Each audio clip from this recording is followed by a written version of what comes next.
Hello everyone, আসসালামু আলাইকুম রহমতুল্লাহ। Themes বাজারের পক্ষ থেকে আমি হেলালুদ্দিন আপনাদেরকে আবারও স্বাগতম জানাচ্ছি। আশা করি সবাই ভালো আছেন। আজকে আমি আপনাদেরকে দেখাবো কিভাবে ওয়ার্ডপ্রেস থিম ইনস্টল করবেন।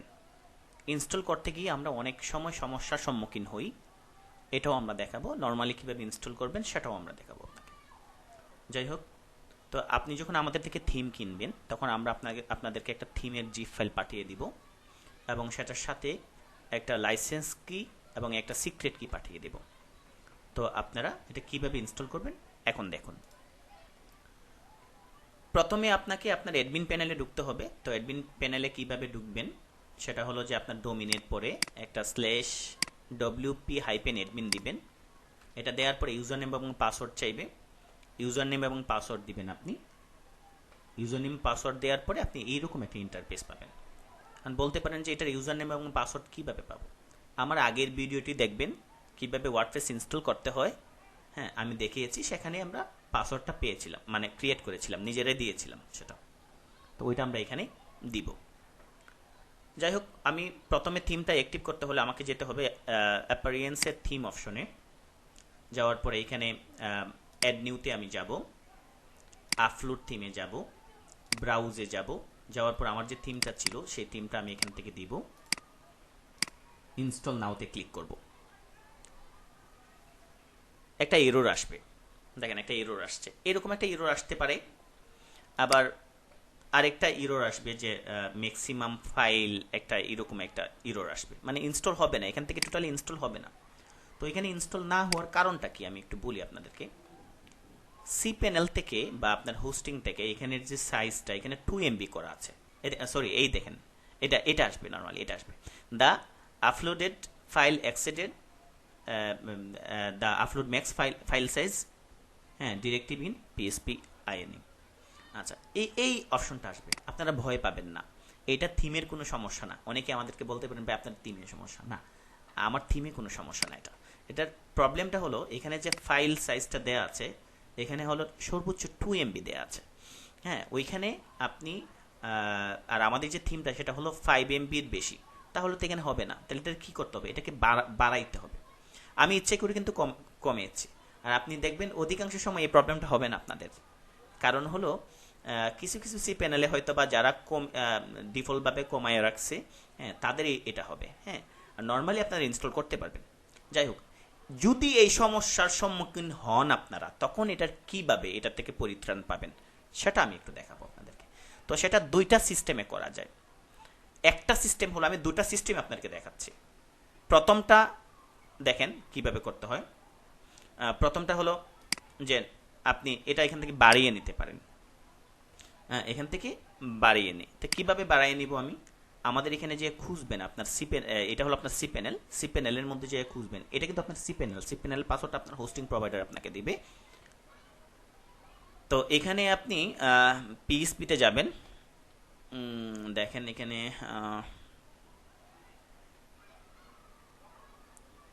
সার্চ দিয়েও বের করতে পারেন। আমি এভাবেই আপনাদেরকে দেখাই, তাহলে বুঝতে পারবেন খুব সহজেই। এই যে মাল্টি পিএসপি ইন এডিটর, এখানে আপনি যাবেন। যাওয়ার পরে এখানে এখানে থিম এমটি একটা অপশন আছে, এটাতে যাব। হ্যাঁ, এখানে আপনার ডোমিনটা, এখানে আপনার ডোমিনটা সিলেক্ট করবেন। এখানে থিম এমটি বলতে আমার ডোমিনটা, হ্যাঁ, এখানে ডোমিনটা করবেন। করার পর যায় দেখেন নিচে লেখা আছে 2 MB, দেখছেন এই যে upload max file size 2 MB। তো এখানে 2-র জায়গায় আপনি 20 দিয়ে দিবেন, দিয়ে আপনি অ্যাপ্লাই দিবেন। এখানে আরেকটা জিনিস লক্ষ্য করেন, অনেক সময় আপনার এখানে যে ডিসপ্লে এরর নামে একটা অপশন মানে এনেবল থাকতে পারে, এরকম থাকতে পারে। হ্যাঁ, এটাকে আপনি হাইড করে দিন। অনেক সময় দেখা যায় যে থিমে সমস্যা না বা কোনো প্লাগইনে সমস্যা না, তারপরেও কিছু কিছু জায়গায় আপনার সামান্য একটু ত্রুটি যদি থাকে, তাইলে সে কী করে সেটা ইরোর দেয়। সেটা আপনার সাইটে হয়তো বা কোনো ইফেক্ট পড়বে না, তারপরে উপরে একটা ডিসপ্লে, একটা ইরোর, উপরে একটা লাইন আসবে। তো এটা খুব দেখতে ভালো লাগবে না, এই জন্য এটাকে আপনারা ইনেবল করে রাখেন। নর্মালি ডিসেবল করে রাখবেন। হ্যাঁ, ইনেবল করবেন না, ডিসেবল করবেন না, যে আমি এখন ডিসেবল করে রাখছি। আর এদিকে বাড়াইয়া আপনাকে অ্যাপ্লাই দিতে হবে। ওকে, তো এখন আমি ট্রাই করি দেখি তো হয় কি না। আমি আবার থিমের মধ্যে গেলাম, আপলোডে গেলাম। যাওয়ার পরে আমার থিমটা আমি এখান থেকে করলাম, ইনস্টল করলাম। দেখে ইনস্টল করি। এখন দেখবেন ইনস্টল হয়ে গেছে, কোনো প্রবলেম হবে না আমাদের। দেখেন আপলোড হয়ে গেছে, সে বলতেছে সেটাকে ইয়ে করার জন্য, অ্যাক্টিভ করার জন্য। আমি এখানে অ্যাক্টিভ করলাম, আমার এই থিমটা অ্যাক্টিভ হয়ে গেছে। হ্যাঁ, আমার থিমটা অ্যাক্টিভ হয়ে গেছে।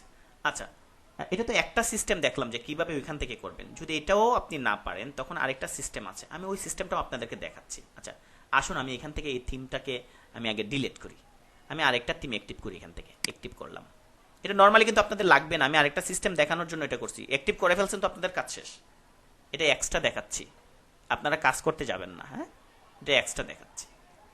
আমি আরেকটা থিম অ্যাক্টিভ করলাম, করার পর এটাকে এখান থেকে ডিলিট করতে পারবো। এই দেখেন ডান দিকে একেবারে নিচে দেখেন ডিলিট আছে, ক্লিক করলাম, ডিলিট, এই থিমটা আমার ডিলিট হয়ে গেছে। আচ্ছা, কারণ থিমটা তো আগে একটা সিস্টেম তো দেখলাম, এখান থেকে অ্যাড নিউ থেকে ইয়ে করলাম। হ্যাঁ, এখন আরেকটা সিস্টেম আমি আপনাদেরকে দেখাচ্ছি।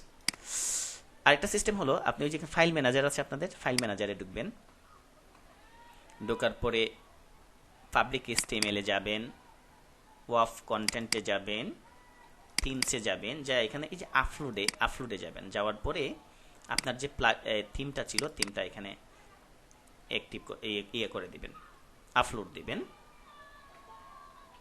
আপলোড হয়ে গেছে, গো টু ব্যাক। এটাকে রাইট বাটন ক্লিক করে এক্সট্রাক্ট করবেন, এক্সট্রাক্ট হয়ে গেছে। এখানে রিলোড দিবেন, আপনি রিলোড দিলে বুঝতে পারবেন। অবশ্যই এই জিপ ফাইলটাকে আপনি ডিলিট করে দিবেন, এখান থেকে ডিলিট করবেন, এই যে এইভাবে এটা স্কিপ দিয়ে একেবারে ডিলিট করে দিবেন। চলে আসছে। এখন দেখেন এখানে তো নর্মালি কোনো ইয়ে নাই। হ্যাঁ, এখানে আপনি যখন থিমে যাবেন, থিমসে যাবেন, দেখেন এটা চলে আসছে। এটা হলো এই যে এখানে এটা আপলোড দেওয়ার কারণে এটা চলে আসছে, যে 1 2 3 4 4টা না, দেন এখানে 4টা ফাইল আছে, 1 2 3 4টা। এখন আপনি কি করবেন, এখানে অ্যাক্টিভে ক্লিক করবেন। তাই নর্মালি আপনি Cpanel-এ ফাইল আপলোড দিয়েও আপনি ইয়ে করতে পারেন, আবার Cpanel-এর মধ্যে আপনি আবার ইয়ে করেও যে ইয়েটা বাড়াইয়া তারপরও আপনারা ইয়ে করতে পারেন। হ্যাঁ, আচ্ছা, যাই হোক, তো আমরা বুঝতে পারলাম কিভাবে। আচ্ছা, আরেকটা জিনিস আপনাদেরকে দেখে আসি। অনেক সময় দেখা যায় যে এই যে থিমটা যখন আপনি অ্যাক্টিভ করবেন, অ্যাক্টিভ করার পরে অনেক প্রবলেম দেখা দিবেন, কারণ হলো আপনার PHP ভার্সন আপডেট না থাকার কারণে। তো আজকে এখন আমি যেহেতু এই প্রবলেমটা পড়তে পারেন আপনারা, আমি এখন দেখাই দিচ্ছি আপনাদেরকে কিভাবে PHP আপডেট করবেন। PHP নর্মালি আপডেট কয়েকটা ভাবে করা যায়। একটা হলো যে আপনার এই যে মাল্টি PHP ম্যানেজার থেকে করতে পারেন, আর আরেকটা হলো যে যারা ক্লাউড লিনাক্স ব্যবহার করেন তারা ক্লাউড লিনাক্স থেকে ইয়ে করবেন। এটার জন্য আমি আলাদা ভিডিও করব। তারপর আমি এখন মাল্টি PHP ম্যানেজার থেকে আমি দেখাই দিচ্ছি কিভাবে করবেন। মাল্টি PHP ম্যানেজার আবারও দেখেন প্লিজ, এই যে মাল্টি PHP ম্যানেজার। আগে ঢুকছিলাম কিন্তু মাল্টি PHP ইনি এডিটর, এখন ঢুকলাম মাল্টি PHP ম্যানেজার। যাওয়ার পরে এখানে এটাতে ক্লিক করবেন, করে এখান থেকে যে PHP ভার্সন আছে আপনাদের, হ্যাঁ 8 পর্যন্ত আছে, 7.4 আছে, 7.3 আছে, ধরেন আমি 7.4ই দিলাম। দেওয়ার পর আমি অ্যাপ্লাই করলাম, এখন আমার 7.4 চলে আসলো। হ্যাঁ, এটা একটু দেখবেন, এটা সবসময় আপডেট রাখবেন। আপডেট বলতে গেলে 8ও রাখতে পারেন, আবার 7.4ও রাখতে পারেন। 8 রাখলে অনেক সময় বিভিন্ন প্রবলেমও হইতে পারে, আপনার পুরাতন যে প্লাগইনগুলো সেগুলো কাজ নাও করতে পারে। তো 7.3 7.2 রাখবেন আপনারা। তো এটা এক্সট্রা দেখাই দিলাম আপনাদেরকে। আচ্ছা, তো আমাদের ইনস্টল কিন্তু হয়ে গেছে। এখন আপনার সাইটটা যদি আপনি ভিজিট করেন তাইলে দেখবেন, হ্যাঁ আপনার সাইটটা যদি আপনি ভিজিট করেন তাহলে আপনি দেখবেন যে আপনার সাইটটা ভিজিট করতে পারতেছেন না। সে বলতেছে লাইসেন্স প্রবলেম, হ্যাঁ sorry your license key or secret key is deactive, please check your team option. আচ্ছা দেখেন এখানে আবার উপরে একটা মেসেজ দিছে অ্যাডমিন প্যানেলে, দেখেন তো, সরি ইউর লাইসেন্স কি ইজ ডিএক্টিভ, ফর অ্যাক্টিভেশন কি contact thimbazar.com helpline, thimbazar.com helpline, and your secret key is deactive, for secret কি কন্ট্যাক্ট thimbazar.com হেল্পলাইন। ওকে, তো এখান থেকে এটা কিভাবে এটা অ্যাক্টিভ করব থিমটা, আমরা এই যে থিম অপশনে যাব, অ্যাক্টিভেশন থিম এই জায়গায় যাব, থিম অপশনের অ্যাক্টিভেশন যাওয়ার পর আপনাদেরকে আমি যে থিমটা পাঠিয়েছি,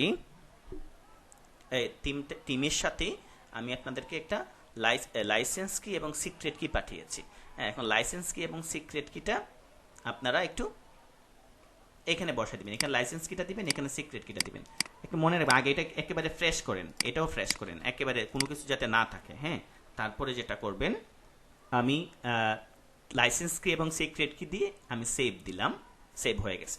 এখন যদি আমি রিলোড দেই, দেখেন কি হয়, রিলোড দিলাম,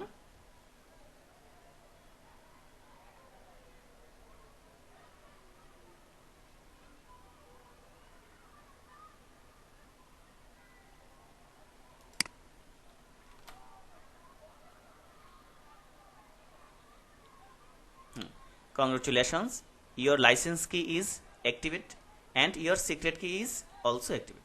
হয়ে গেছে। এখন যদি আমি আমার সাইটটা যাই ভিজিট করি, হ্যাঁ আমার সাইট যদি যাই ভিজিট করি, তাইলে আমি দেখতে পারবো যে আমার যে ডিজাইনটা, আমার ডিজাইনটা আপনাদের সাইটে চলে আসছে। দেখেন ফুল ডিজাইনটা কিন্তু চলে আসছে। আচ্ছা, ইনস্টল করার পরে নাও আসতে পারে, অনেক সময় না আসবে, তারও একটা কারণ আছে। সাপোজ মনে করেন আপনি আগে একটা ইয়ে থেকে থিম ফরেস্ট থেকে একটা থিম ব্যবহার করছেন, আপনি করার পর এটা এলিমেন্টর দিয়ে আপনি করেছেন। এলিমেন্টর দিয়ে যদি করেন তাহলে দেখবেন এগুলো সবই আসছে, কিন্তু এখানে মধ্যখানে অনেকগুলা কোড দেখাচ্ছে। এই প্রবলেমটাই পড়তে পারেন, অনেক সময় অনেক কোডগুলো দেখাচ্ছে। তখন আপনি কি করবেন, আপনি একটু কষ্ট করে একেবারে নিচে যাবেন সেটিংসের মধ্যে যাওয়ার পরে এই যে রিডিংয়ে যাবেন, আপনি রিডিংয়ে যাওয়ার পর দেখবেন তখন এখানে এই যে ইয়োর স্ট্যাটিক পেজের মধ্যে ক্লিক থাকবে। আপনি এটাকে জাস্ট করে দিবেন ইয়োর লেটেস্ট পোস্টে করে দিলেই দেখবেন আপনার ওইটা আমাদের এটার মতো হয়ে যাবে। হ্যাঁ, কারণ হলো এলিমেন্টর দিয়ে যদি কেউ করে তখন সে আগে একটা পেজ ক্রিয়েট করে এবং এখানে একটা পেজটা সিলেক্ট করে দেয়। তো আপনিও পারবেন, আমাদের এখানে তাও সিস্টেম আছে, আমরা সিস্টেম করে রেখেছি। তারপর আপনি এখানে এনশিওর করবেন যে আপনি এখানে ইয়োর লেটেস্ট পোস্টে থাকবে, সেভ দিবেন। তারপর আপনি যে আপনার সাইটটা ভিজিট করবেন আমাদের এই সাইটের মতো হয়ে যাবে। তো আশা করি বুঝতে পেরেছেন কিভাবে আমাদের থিমটা ইনস্টল করতে হবে। আমি এর ভিতরে অনেক আলোচনা করেছি। নর্মালি কিন্তু ভিডিওটি 2 মিনিটের ভিডিও বা 1 মিনিটের ভিডিও, কিন্তু এখানে আমি বিভিন্ন প্রবলেম হইলে কিভাবে এটার সলিউশন করবেন, যদি প্রবলেমে পড়েন তাইলে দেখবেন, আর যদি প্রবলেমে না পড়েন তাহলে তো আপনি বুঝতেই পারছেন যে এটা কিভাবে হবে, এটা বুঝতে পেরেছেন। আশা করি ভালো লেগেছে আমাদের এই টিউটোরিয়ালটি, আপনাদের কাজে আসবে ইনশাল্লাহ। ভালো থাকবেন, সুস্থ থাকবেন, আমাদের নেক্সট ভিডিওটি দেখবেন এই প্রত্যাশায় সবাইকে আবারও বিদায় জানাচ্ছি। আসসালামু আলাইকুম রহমতুল্লাহ।